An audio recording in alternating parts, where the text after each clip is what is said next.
Tense tense tense आपने तो पूरे कमेंट बॉक्स भर दिए। टेंस टेंस सीखना है आपको, मैं सिखाऊंगा टेंस। आज ये प्रीमियम वीडियो बिल्कुल आपके लिए फ्री है, तो इस वीडियो की कदर कर देना।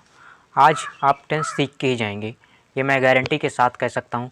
बस आपको 14 दिन के आप मेरे साथ जुड़ सकते हैं। अगर आप 14 दिन 2 हफ्ते अगर मेरे साथ आप जुड़ सकते हैं तो मैं ये कह सकता हूँ कि आपको टेंस आ ही जाएगा। आपके सामने हिंदुस्तान में कोई खड़ा नहीं हो सकता टेंस में, गारंटी के साथ मैं कहता हूँ। मैं गारंटी के साथ कहता हूँ कि आपके सामने हिंदुस्तान में कोई खड़ा नहीं हो सकता है। 2 हफ्तों में आपको मैं टेंस सिखा दूँगा। और चलिए, हमने कल कुछ बेसिक चीज़ों को देखा था। कल हमने बेसिक चीज़ों में देखा था, जैसे कि हम कल बेसिक चीज़ों की बात किए थे। तो अगर आप उस वीडियो को नहीं देखे हैं तो इस वीडियो के डिस्क्रिप्शन में उसका लिंक दे दूँगा, तो आप उसे जाके देख सकते हैं। कल हमने बेसिक में बहुत ही बेसिक से बात किया था स्पोकन इंग्लिश के बारे में। बेसिकली स्पोकन इंग्लिश के बारे में जब हमने कल बात किया था, हमने क्या बात किया था? Spoken English. ओके दोस्तों, ये मैं कल आपको वीडियो में बताया था, तो आप अगर नहीं देखे हैं तो अभी जाके उस वीडियो को देख सकते हैं। मैं लिंक जो है उस वीडियो को डिस्क्रिप्शन में दे दूँगा। मैं क्या बात कर रहा हूँ? स्पोकन इंग्लिश की। स्पोकन इंग्लिश, ठीक है दोस्तों। स्पोकन इंग्लिश की बात करें तो मैंने कल आपको बताया था कि स्पोकन इंग्लिश के लिए हमें क्या क्या चैप्टर सीखना चाहिए। तो आज हम उसी पे बात करेंगे। देखिए, कल मैंने आपको टेंस बताया था। आपको क्या बताया था? टेंस। आज हम इसे पढ़ने भी वाले हैं। बहुत ही बढ़िया वीडियो होने वाली है। आप इसे लाइक कीजिएगा, शेयर कीजिएगा, और जो लोग अभी नए हैं मत सब्सक्राइब कीजिएगा। चैनल को 10 मिनट देखिए, अगर पसंद आए तो सब्सक्राइब कीजिएगा, नहीं तो आप वीडियो छोड़ के जा सकते हैं।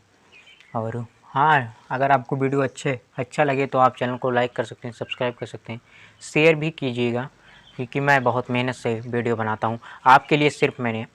सिर्फ अलजेब्रा का 200 क्वेश्चन करवाया है। 3 घंटे आपके लिए मैंने वीडियो बनाया अलजेब्रा का 200 क्वेश्चन मैं आपको करवाया हूँ। टेंस की बात करें, उसके बाद आ जाते हैं मॉडल्स पे। तो ये मॉडल्स है, इसे मॉडल्स मत पढ़ना, वरना बहुत सारे टीचर जो हैं इसे मॉडल्स पढ़ते हैं, तो ये गलत है, इसे मॉडल्स पढ़ा जाता है। देन हम आ जाते हैं अपने थर्ड पे, active and passive voice. Okay दोस्तों, एक्टिव एंड पैसिव वॉइस। और उसके बाद हम फोर्थ पे आ जाते हैं, अपने नरेशन होता है। ओके दोस्तों, और उसके बाद हम एक चैप्टर पे आ जाते हैं, पार्ट्स ऑफ स्पीच। देखिए, हमको याद होना बहुत ज़रूरी है। पार्ट्स ऑफ स्पीच से ही बेसिकली स्पोकन इंग्लिश होता है। एंड हम बात करते हैं एक और चैप्टर की, बहुत इंपॉर्टेंट चैप्टर है, सिंथेसिस जिसे कहा जाता है। तो ये सभी चैप्टर बहुत ही इंपॉर्टेंट है। और आज हम इस बात करेंगे टेंस। बेसिकली टेंस का पार्ट 1 है ये।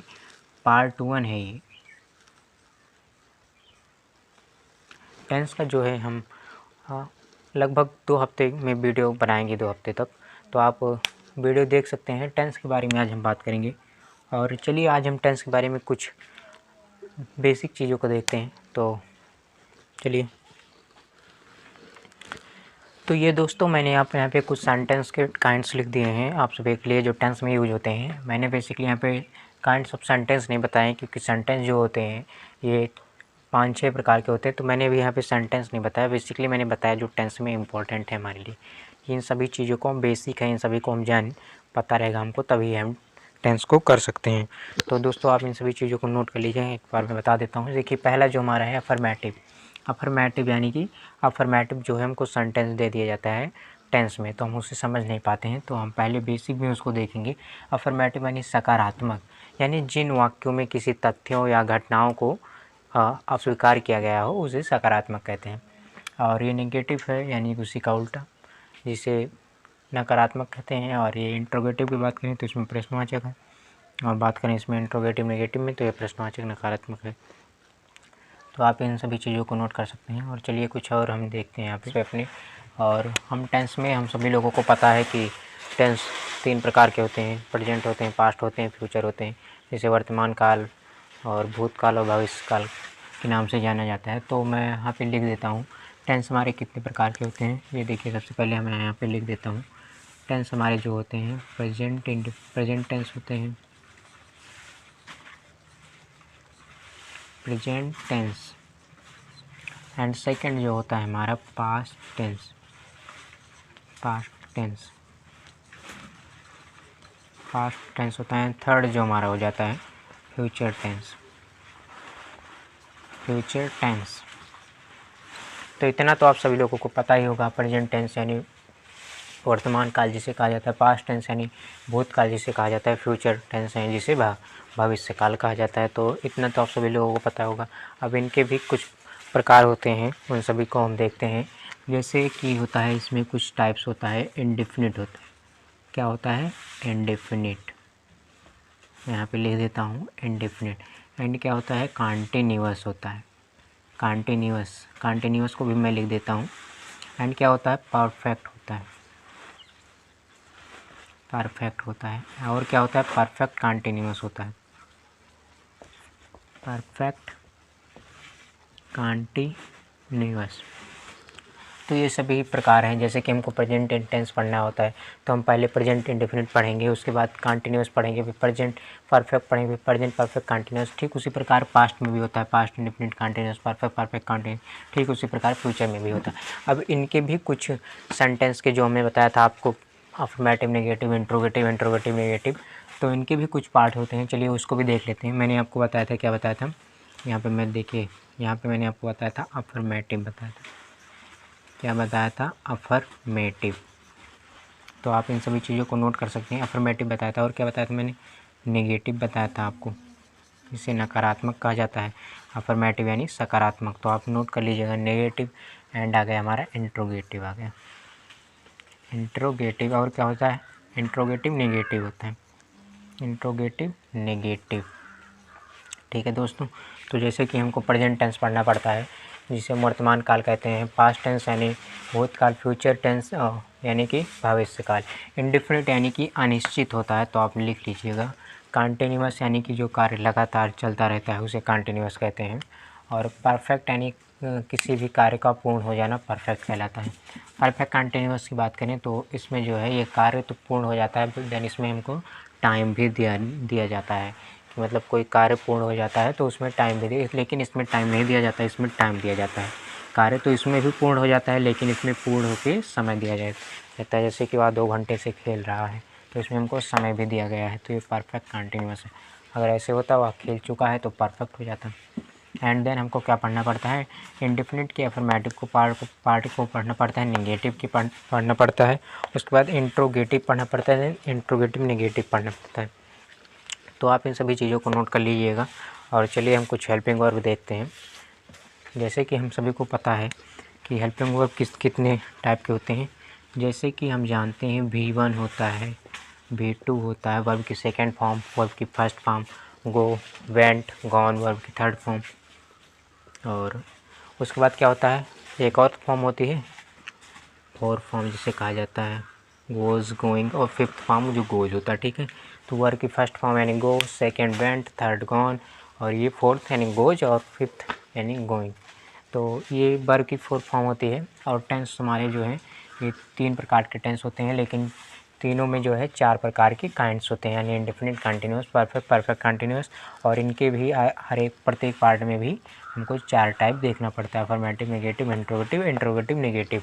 और V1 की बात करें तो वर्ब की फर्स्ट फॉर्म, जैसे कि हमने आपको बता दिया, go, went, gone, slip, slept, slept, sleeping, sleeps, तो ये हो जाएगा। और उसके बाद हम कुछ और चीज़ों को देखते हैं। जैसे कि अभी हम बात करें वर्ब की फर्स्ट फॉर्म कहाँ पे यूज किया जाता है, तो वर्ब की फर्स्ट फॉर्म जो है वो प्रेजेंट इंडेफिनिट में प्रयोग किया जाता है, प्रेजेंट इंडेफिनिट में, एंड आपका फ्यूचर इंडेफिनिट में आपका प्रयोग किया जाता है, बट पास्ट के लिए नहीं। पास्ट के लिए एक अलग स्पेशल फॉर्म बनाई गई है जिसे हम वर्ब की सेकंड फॉर्म के नाम से जानते हैं। तो ये वर्ब की सेकंड फॉर्म जो है ये पास्ट में ही यूज होता है। यहाँ पे मैं लिख देता हूँ, वर्ब की सेकंड फॉर्म जो है ये पास्ट टेंस के लिए ही बनाया गया, तो इसमें हम वर्ब की सेकंड फॉर्म का इस्तेमाल करते हैं, तो आप इसे लिख लीजिएगा। और वर्ब की थर्ड फॉर्म की बात करें तो ये जितने भी प्रेजेंट, पास्ट, फ्यूचर होते हैं इन सभी के परफेक्ट में किया जाता है, यानी कि ये तीनों के परफेक्ट में होता है, परफेक्ट हो गया। एंड देन आईएनजी फॉर्म की बात करें तो आईएनजी फॉर्म जो हो देता हूँ, ये हो जाए हमारा प्रेजेंट टेंस की कंटिन्यूअस में एंड परफेक्ट कंटिन्यूअस में, परफेक्ट कंटिन्यूअस में, और फ्यूचर टेंस की परफेक्ट एंड परफेक्ट कंटिन्यूअस में। और ये जो है हमारा मतलब तीनों में होता है, प्रेजेंट, पास्ट, फ्यूचर में कंटिन्यूअस। तो वहाँ पे मैंने लिख दिया है, आप अच्छे से नोट कर लीजिएगा। कंटिन्यूअस ये जो है वर्ब की फिफ्थ फॉर्म है, उसे हम एस या ई एस करके बनाते हैं। तो ये आप बना सकते हैं, गो है तो ई एस लगा दीजिए, इसका भी कुछ रूल होता है, मैं आपको बाद में बता दूंगा। और यस भी लगा सकते हैं आप। तो इन सभी चीज़ों को आप नोट कर सकते हैं। अभी इसको याद कैसे करना है मैं अभी आपको बता रहा हूँ, याद कैसे करना है। पहले आप इन सभी चीज़ों को नोट कर सकते हैं, स्क्रीनशॉट ले सकते हैं, आपको स्क्रीनशॉट लेना हो तो। देखिए अभी हमने बात किया प्रेजेंट टेंस के बारे में, देखा हमने present tense, past tense, future tense, indefinite, continuous, perfect, perfect continuous, and then हमने देखा affirmative, negative, interrogative, interrogative negative. Then देखिए हमको वर्ब की फर्स्ट फॉर्म कैसे याद करनी है। देखिए वर्ब की फर्स्ट फॉर्म है तो वो सभी में इंडेफिनिट रहेगा, लेकिन पास्ट में नहीं रहेगा। पास्ट के लिए जो इंडेफिनिट है वो अलग से बनाया गया है, जिसमें हम पास्ट टेंस का प्रयोग करते हैं, पास्ट इंडेफिनिट रहता है इसमें। एंड ये मैं यहाँ पे लिख भी दिया हूँ, ये इंडेफिनिट जो है पास्ट का रहता है। एंड जो वर्ब की थर्ड फॉर्म है ये परफेक्ट के लिए यूज होता है, सभी परफेक्ट, चाहे वो प्रेजेंट हो, पास्ट हो, फ्यूचर हो, ये जो वर्ब की थर्ड फॉर्म है ये सभी के लिए परफेक्ट होता है। और देन फोर्थ फॉर्म की बात करें तो ये सभी के लिए कंटिन्यूअस होता है। ये वाले कंटिन्यूअस की भी बात कर रहे हैं हम, और ये वाले भी कंटिन्यूअस की। और वर्ब की फॉर्म सभी के लिए होता है, इसके लिए भी होता है, प्रेजेंट के लिए भी, और फ्यूचर के लिए भी होता है, ये दोनों के लिए होता है। लेकिन पास्ट के लिए एक अलग होता है, ये वर्ब की सेकेंड फॉर्म होती है। वर्ब की थर्ड फॉर्म परफेक्ट के लिए होता है, वर्ब की फोर्थ फॉर्म सभी की कंटिन्यूअस के साथ होता है। तो इतना आप नोट कर लिए होंगे। अब चलिए कुछ हम और चीज़ों को देखते हैं टेंस में।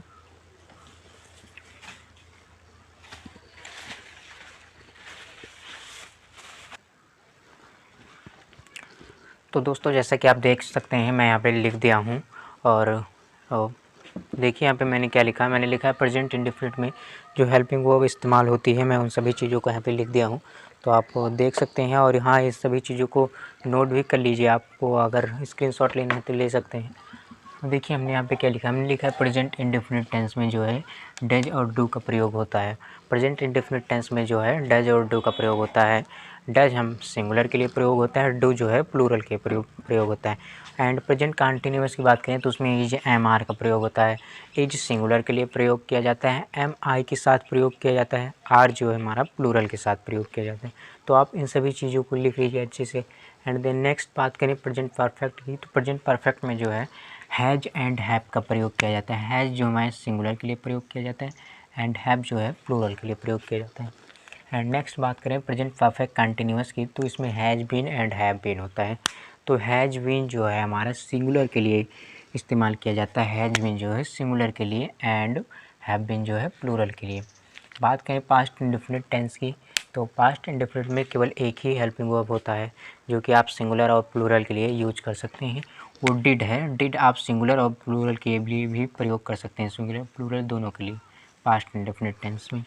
एंड बात करें पास्ट कंटिन्यूअस टेंस, तो पास्ट कंटिन्यूअस जैसे कि आप देख रहे हैं यहाँ पे वाज एंड वो, वाज जो है हमारा सिंगुलर के लिए प्रयोग किया जाता है, वर जो है हमारा प्लूरल के लिए प्रयोग किया जाता है। एंड बात करें पास्ट परफेक्ट की, तो पास्ट परफेक्ट के लिए हमारे हैड का प्रयोग किया जाता है। हैड यानी आप सिंगुलर और प्लूरल के लिए दोनों के लिए प्रयोग कर सकते हैं। तो आप इन सभी चीज़ों को लिख लीजिएगा, क्योंकि जब हम टेंस पे चलेंगे तो ये सभी चीज़ हमको आसान लगेगी अगर हमको लर्न रहेगा तो आप इन सभी चीज़ों को लिख लीजिएगा। और बात करें पास्ट परफेक्ट कंटिन्यूअस की, तो इसमें हैड बीन रहता है। एंड पास्ट परफेक्ट कंटिन्यूअस में जो है हैड बीन इस्तेमाल करते हैं हम, इसमें सिर्फ एक ही हेल्पिंग वर्ब होता है पास्ट परफेक्ट कंटिन्यूअस में। एंड बात करें फ्यूचर इंडेफिनिट की, तो विल, शैल, विल जो है सिंगुलर के लिए प्रयोग किया जाता है, शैल जो है प्लूरल के लिए प्रयोग किया जाता है। किसी किसी वर्ड में दोनों, ये किसी किसी वाक्य में जो है दोनों जो है शैल हमारा सिंगुलर के लिए प्रयोग होता है, शैल हमारा सिंगुलर के लिए प्रयोग होता है। एंड आई वी के साथ भी हम लगाते हैं, आई वी के साथ भी लगाते हैं, और बाकी जितने भी बचे हैं ये उस बिल के साथ लगाते हैं। यू दे हो गया तो हम बिल के साथ प्रयोग करते हैं। शैल हमारा सिंगुलर के साथ तथा आई वी के साथ प्रयोग किया जाता है। तो आप इन सभी चीज़ों को नोट कर लीजिएगा। और बात करें फ्यूचर कंटिन्यूअस की, विल शैल कभी कभी आपस में चेंज हो जाते हैं जब वाक्य बदल जाता है, जैसे किसी वाक्य में धमकी देना या दृढ़ संकल्प लेना या किसी को मारना होता है, तो ये जो सेल के साथ सिंगुलर तथा आई वी लग गया है, तो ये जो है विल के साथ लग जाता है, सिंगुलर एंड आई वी, तो ये दोनों आपस में चेंज हो जाते हैं। बट आप इतना याद रखिए कि सिंगुलर सेल सिंगुलर के साथ था आई वी के साथ। एंड अब बात करते हैं next will be shall be. तो विल बी जो सेल बी है, जो सेल बी सिंगुलर के साथ था एक साथ विल प्लूरल के साथ, वैसे ये भी है विल है सिंगुलर और ये वैसे ये भी। तो आप इन सभी चीज़ों को नोट कर लीजिएगा। अब और इसमें हम कुछ इंपॉर्टेंट फैक्ट की बात करते हैं, जैसे कि इंट्रोगेटिव नेगेटिव की हमने बात की थी। तो इंट्रोगेटिव नेगेटिव जो होता है, इंट्रोगेटिव नेगेटिव, ठीक है दोस्तों, इंट्रोगेटिव नेगेटिव की हमने बात की। तो इंट्रोगेटिव नेगेटिव में आप ये लिख लीजिए कि अगर हम सब्जेक्ट के बाद नॉट लगा देते हैं, देन हमारा इंट्रोगेटिव नेगेटिव बन जाता है। इंट्रोगेटिव से, ये देखिए इंट्रोगेटिव से, इम्पॉर्टेंट फैक्ट है, आप इसे नोट कर लीजिएगा। इंट्रोगेटिव से नेगेटिव बनाने के लिए हम अगर सब्जेक्ट के बाद नॉट लगा दें, हमारा किसी भी सेंटेंस में, वो प्रेजेंट पास्ट फ्यूचर किसी भी सेंटेंस में अगर हम इंट्रोगेटिव के बाद इंट्रोगेटिव सेंटेंस रहे उसमें हम सब्जेक्ट के बाद नॉट लगा दें, तो हमारा जो है इंट्रोगेटिव नेगेटिव कंप्लीट हो जाता है। तो आपको क्या पढ़ना है, इंट्रोगेटिव नेगेटिव तो पढ़ना ही है, क्योंकि आपको अफर्मेटिव नेगेटिव इंट्रोगेटिव सीखना है। इंट्रोगेटिव नेगेटिव में हमने बता दिया आपको कि इंट्रोगेटिव से नेगेटिव बनाने के लिए अगर इंट्रोगेटिव के बाद नॉट लगा देते हैं हम, तो हमारा जो है इंट्रोगेटिव नेगेटिव कंप्लीट हो जाता है सब्जेक्ट के बाद। ठीक है दोस्तों, ये दोस्तों बस आज की वीडियो में बस इतना ही था। आज बेसिक में हमने सीखा, और कल जो है हम प्रेजेंट इंडेफिनिट टेंस के बारे में बात करेंगे। किसके बारे में बात करेंगे?